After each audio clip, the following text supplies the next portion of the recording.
So it's that time of the year when there is a lot of hype for smartphones, especially OnePlus. And me being a OnePlus user since the inception of the OnePlus One in India, I have used almost all the phones from OnePlus, from the OnePlus 1, 2, 3, the 5T, and now I've got my hands on the 6T. So in this video, let's find out if the T is a real trade-off or it's still terrific.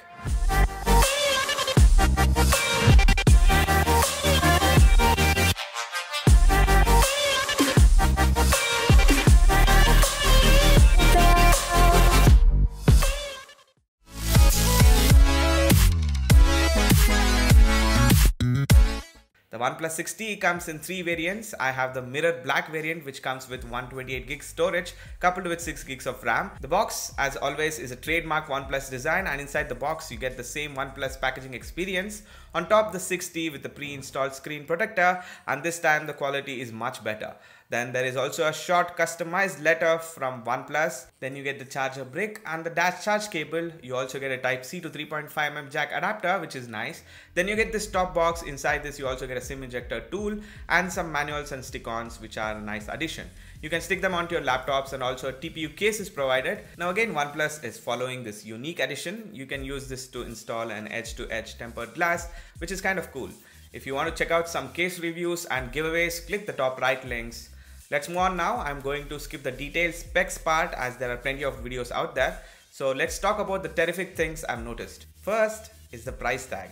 Now you would have seen that plenty of people are unhappy with the price, but I have a different take on this. The 6T retails for 37,999 INR, but I got this with an instant bank discount of 2,000 and also 1,000 rupees cashback on Amazon. Plus, OnePlus is also giving a Type-C earphones for free, which costs rupees 1,490 INR. So your total savings is close to 4,500, which totals the phone cost at 33,500 for the 6T. And one really great thing is that OnePlus phones are developer friendly, and you can unlock, root and flash custom ROMs easily without worrying about warranty. If you want to check out how to root, click the top right links. At this price with 128 gigs of fast UFS 2.1 storage, this is the best value for money smartphone which you would get currently. Next is the dash charge. Compared to other brands, you can charge your OnePlus 6T to 60% in under 30 minutes. For the inbuilt 3700 mAh lithium polymer battery, which also gives you one of the best screen on time of over 8 hours on an average every time compared to any other smartphones with similar specs. And then the gorgeous Full HD Plus Optic AMOLED screen is really impressive. This is the largest screen size with 6.4 inches, which has 86% screen to body ratio, and the water drop notch. I'm just in love with this. Whether you are watching videos or gaming, this gives you an immersive experience and exceptional clarity even under direct sunlight. Next, you get dual cameras with OIS and EIS. Now there are a few modes which are added on, like the nightscape, which has decent night mode currently. First one is taken on a normal mode, and next the nightscape on the OnePlus camera, which is pretty good. Next, this is taken on the night sight mode on the Pixel camera app. This is just amazing. Click the cards on the right for a detailed comparison. Next is the studio lighting, which is added like you see here. The photos look a lot smooth, and you also get 4K at 60 FPS, which is awesome. The stabilization, however, works only on standard 30 FPS, 1080p and 4K captures, and doesn't work on 60 FPS modes. If you want a 4K 60 FPS stable footage, then get the Osmo Mobile 2 gimbal, which works the best.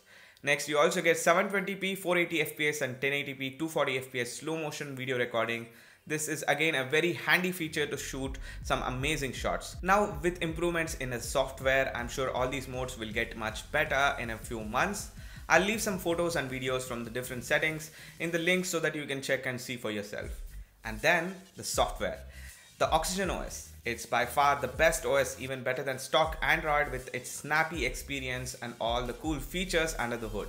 First, you get the latest version on the Android Pie here, and some new features like the improved notifications and the status bar. You can also hide the notch display if you don't like that top notch. Also, the redesigned recents menu, which is pretty smooth, and also the gestures, which I'm really loving it a lot.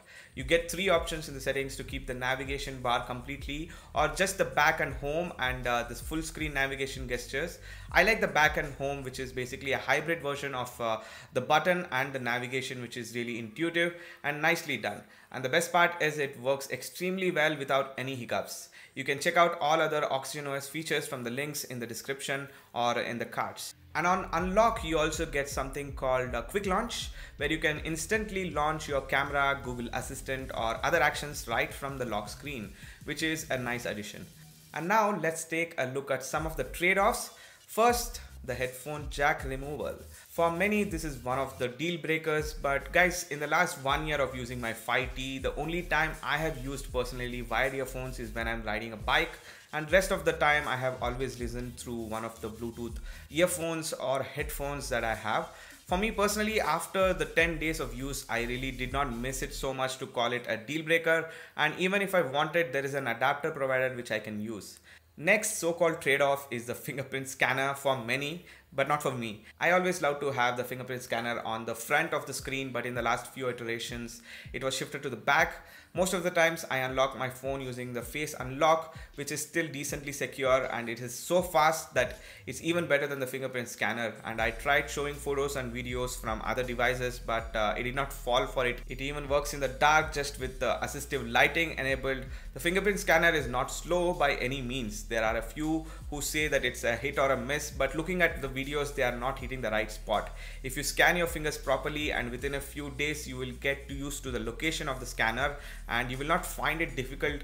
It doesn't work if your fingers have some water, oil, or dirt, but that's the same even with the 5T scanner or any other scanner that's out there. The next trade-off is the notification LED, which has been removed. Again, this is something that I personally don't really use it so much, and it's not much of a trade-off if you ask me. You have ambient display which kicks in on notification, and also if you lift the phone up. And one trade-off that I really feel is the mirror black variant especially is a fingerprint magnet and smudges very often, so you will need a skin or a good case for this.